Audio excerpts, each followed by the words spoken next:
turma do 8º ano, tudo bom com vocês? Chegamos aqui, né, para mais uma aula de revisão, ok? Então, preste atenção nesse vídeo que vai ser muito importante aí para vocês realizarem a prova, né, a última prova do ano aí, avaliação do 4º bimestre, ok? O tema de hoje é o conteúdo aí, gente, de fontes energéticas e o exercício físico, né? Aquele conteúdo lá que a gente viu na nossa aula lá online sobre as fontes da energia do corpo e o que é que ela tem a ver com o exercício físico. Ok? Então vamos lá, vamos iniciar. Beleza? Então vamos lá, acompanha comigo aqui a leitura no slide, tá bom, turma? Vamos lá. Olha aí, ó, primeiro conteúdo, primeira coisa que a gente deve saber é sobre isso, ó, energia armazenada no nosso organismo, ou seja, tudo que a gente come, né, tudo que o nosso corpo absorve, né, de alimento é gerado ali energia, né? Como eu falei para vocês, alguns alimentos dão mais energia, outros menos, mas todos dão energia para o corpo, tá? Para o nosso organismo funcionar. Ok? Então temos aí, ó, os substratos energéticos. Quais são os principais? Ó? Não esqueçam, carboidratos, lipídios e proteínas. São os 3 mais importantes aí que o nosso corpo precisa para manter o funcionamento. Tá? Aí tem as imagens aí, ó, pão, ovo, né? Batata e alguns grãos. Né? O pãozinho é o quê?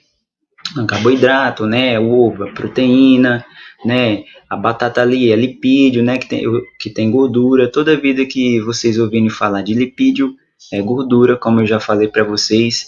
E também ali os nozezinhos também, lipídios e carboidratos. Beleza?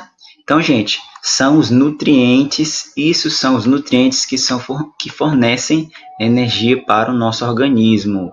Né? Aí chegou aquela subdivisãozinha bem importante, questão de prova, né? Quais são os nutrientes, né? Existem 2 divisões, os macros e os micronutrientes, beleza? Quais são os macronutrientes? Carboidratos, proteínas e lipídios, como eu falei para vocês no slide anterior. Quais são os 3 principais? Carboidratos, proteínas e lipídios são os macros. Os micronutrientes, vitaminas, minerais e água também, tá, gente? Vitaminas, minerais e água são os micros. Não que eles sejam menos importantes, são importantes também. Mas em relação comparados aos macros, são os micronutrientes, beleza? Então, gente, serve para regulação metabólica, ou seja, para regular essa sistematização, né, que acontece dentro do nosso organismo. Ou seja, qual é essa sistematização?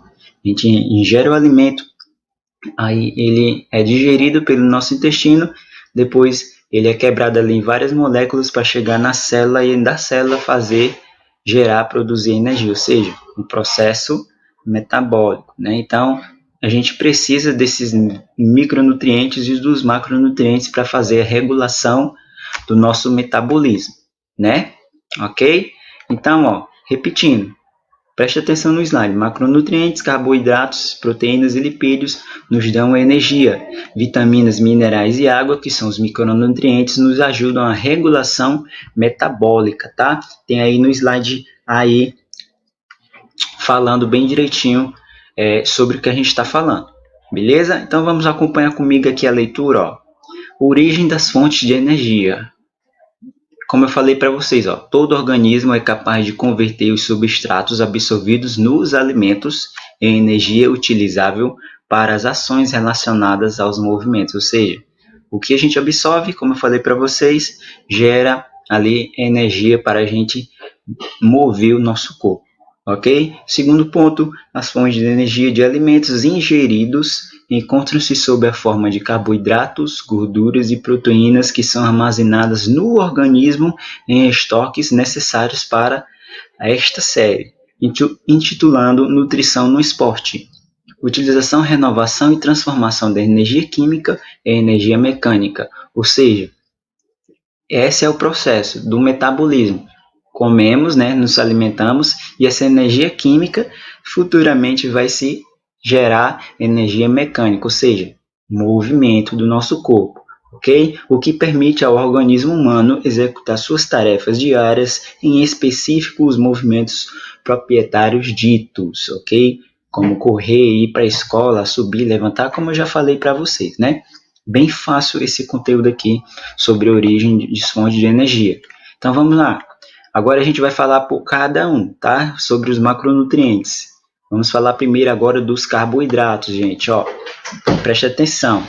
Vamos lá, os carboidratos são a principal fonte de energia extraída dos alimentos, mas parte da ingestão dos carboidratos, quando o corpo encontra-se em repouso, é convertida diretamente em moléculas de glicogênio que são armazenadas no fígado, nos músculos para sua conversão em moléculas de energia utilizável, ok, gente? Então, a principal fonte de energia, a primeiríssima que o corpo precisa mais, é do carboidrato, como está aí no texto que a gente acabou de ler.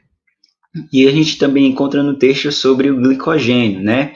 Quando o corpo não necessita ativamente do carboidrato, ele fica armazenado aonde? Está ali, ó, armazenado. Quando o corpo encontra-se em repouso, é convertido diretamente em moléculas de glicogênio para que são armazenados no fígado. Ou seja, onde é que fica o armazenamento de glicogênio? No fígado. Questão de prova aí, tá? Depois ele vai ser transformado ali em energia utilizável, ok? Vamos ver essa imagem aqui para vocês entenderem melhor do que eu estou falando, ó. Grande reserva de glicogênio, ou seja, o açúcar nos dá energia. Quando nosso corpo está sem reserva de energia, a gente fica aqui sem disposição, né? Fica fraco. Ou seja, como eu falei para vocês, eu dei um exemplo para vocês. Quando alguém está lá brincando no recreio, desmaia, né? O que é que faltou? Não se alimentou, né? Aí faltou energia, faltou glicogênio para ele deixar o seu corpo, né, ativo, né? Geralmente quem falta energia no corpo geralmente desmaia, né? É um sinal. O desmaio é um sinal vital que o seu corpo não está bem. Então a gente precisa se alimentar primeiramente, né, de açúcar, né, gente? Que é o açúcar. Glicogênio é a principal fonte de energia do nosso corpo, ou seja, carboidrato, tá? Vamos falar agora do segundo ponto, que são as gorduras, ó.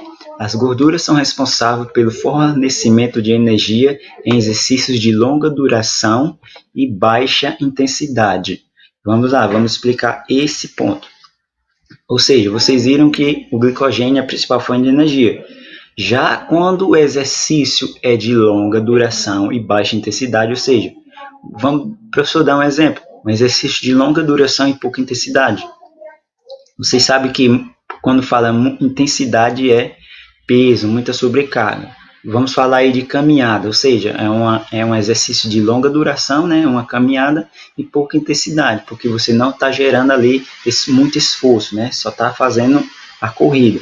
Então, quando a gente está correndo, ou então quando a gente está fazendo a caminhada, nosso corpo vai utilizar tanto o carboidrato como também a gordura, né? Vamos dar um exemplo, no texto está dando um exemplo, ó, a maratona, né? Que como falei para você, corridas, né? Caminhadas de 800 metros ou 1.500 metros na natação também. No entanto, esses estoques de triglicerídeos, ou seja, gorduras, forma de armazenamento de gordura no nosso organismo, são transformados em sua composição básica, constituída de glicerol e ácidos graxos, por meio do processo denominado lipólise. A lipólise é realizada por meio do transporte de glicerol ao fígado para a transformação de glicose em glicogênio e sua utilização para liberar energia necessárias ao exercício. Ou seja, o que acontece aí de a gordura se transformar em glicogênio, essa transformação é chamada de lipólise, tá? Então não esqueça a questão de prova aí também. Transformação, né, dos triglicerídeos e ácidos graxos, tá certo? Que vai ser transformada em glicerol, né, e provavelmente depois em glicogênio, glicose, para ser ativada aí as células e gerar energia para o nosso corpo, tá? Então vamos lá, passando para o próximo, galera. Aqui, ó, falando agora sobre o glicogênio, né?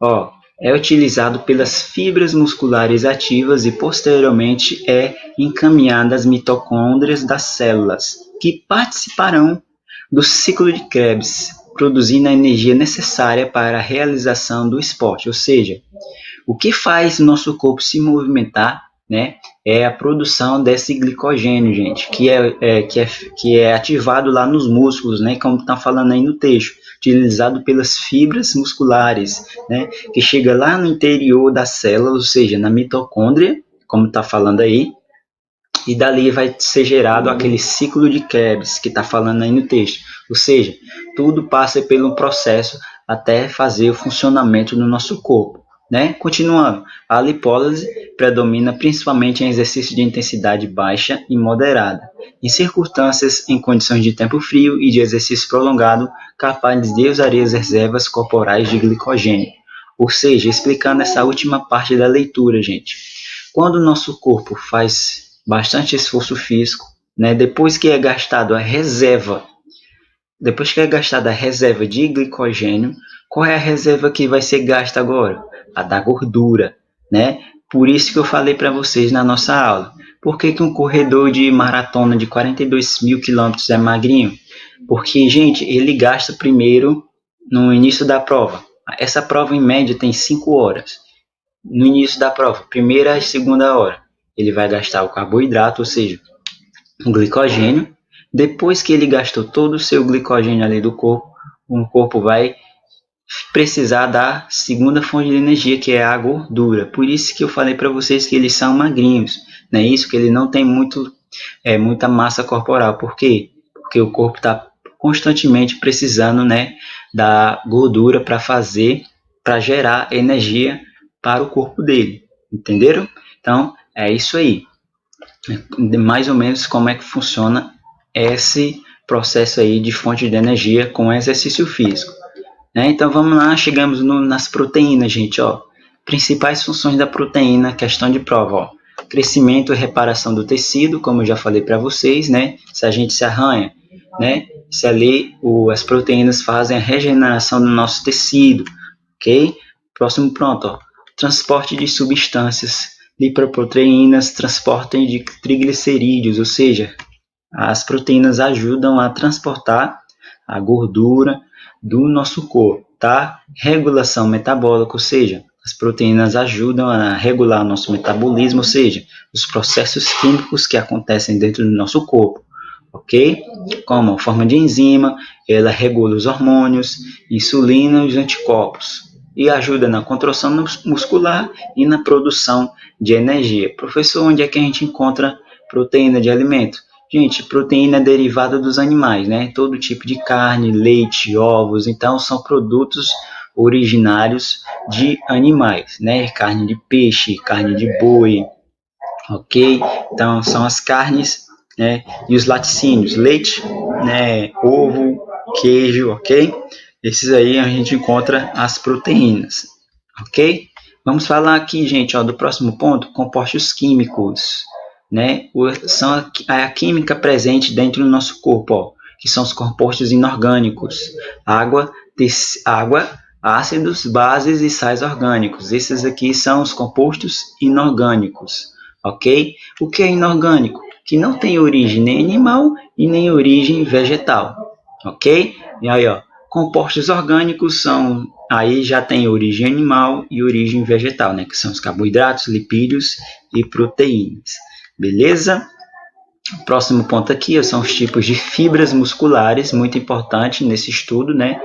Que a gente já falou, que existem 3 tipos de músculo, né? Músculo liso, músculo estriado esquelético e o músculo cardíaco.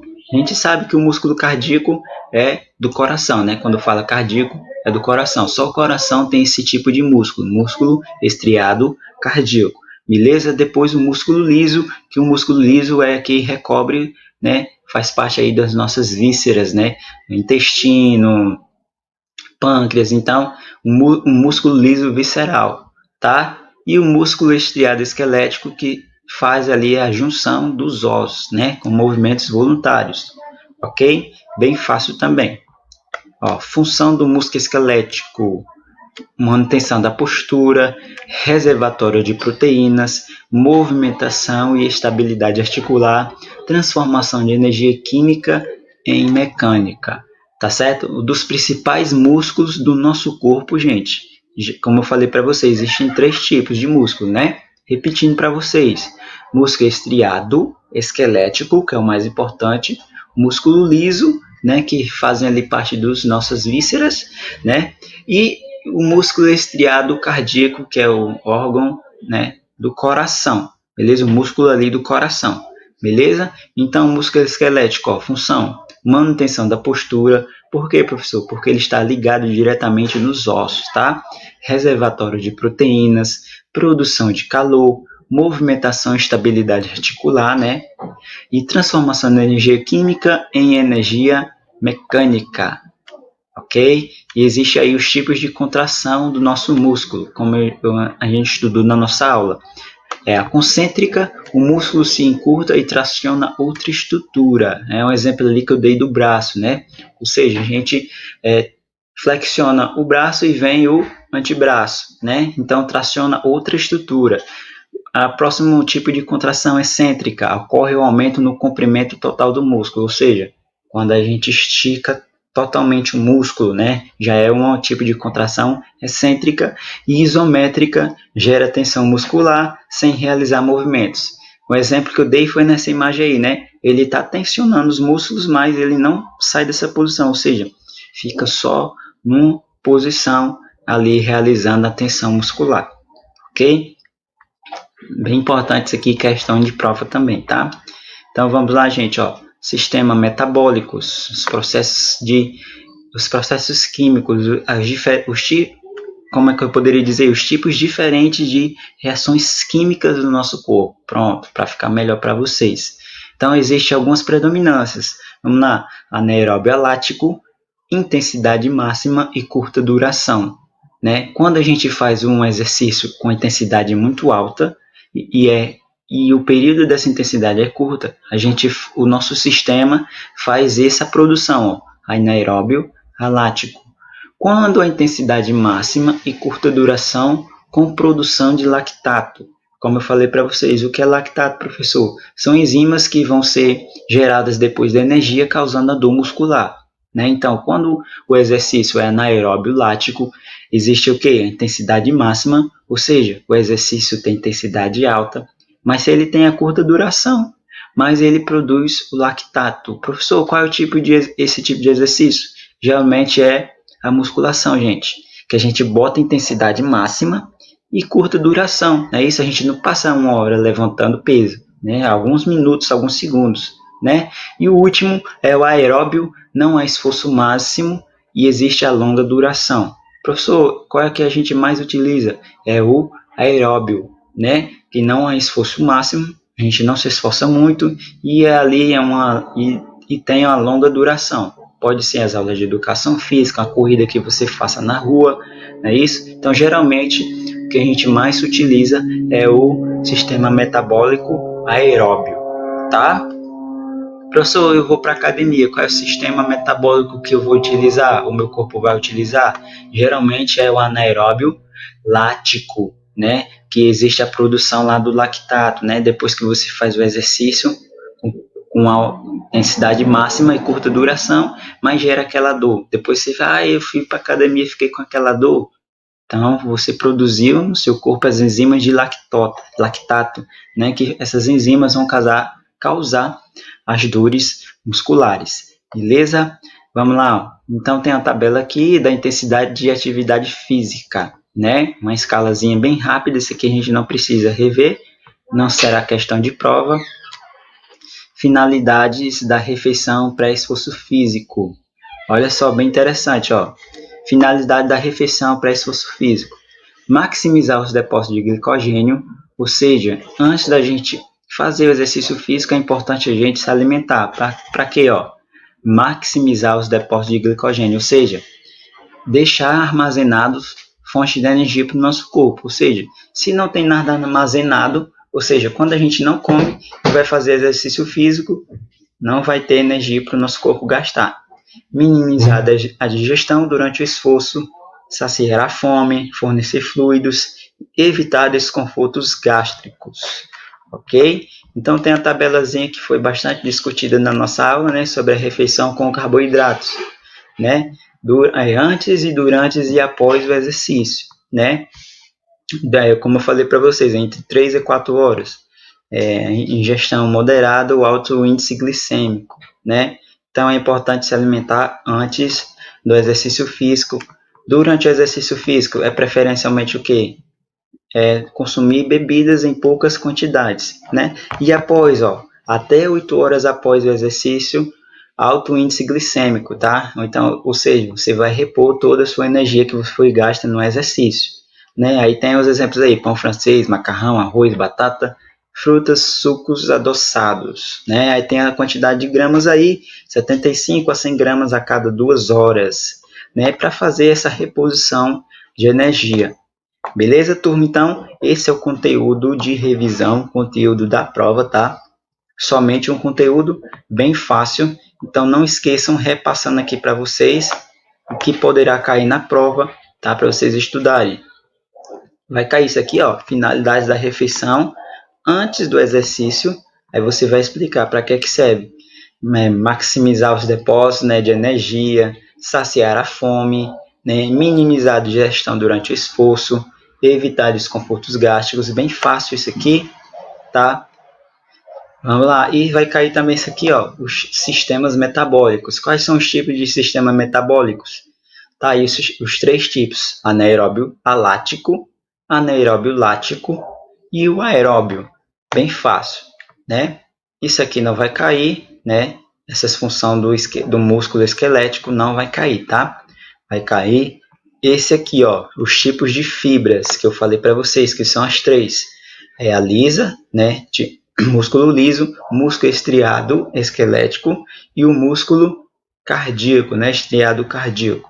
Esses 3, beleza? Questão de prova também.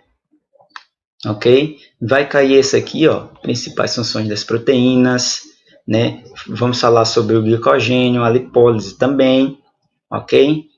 Vamos falar também das gorduras, vamos falar sobre essa imagem, tá? Vamos falar também do carboidrato e das origens de energias e os macronutrientes e micronutrientes. Então, vai ser bastante fácil essa prova. Beleza? Então, gente, essa foi a nossa revisão. Espero que vocês tenham entendido. Um abraço a todos e até a próxima aula. Valeu, gente. Um abraço.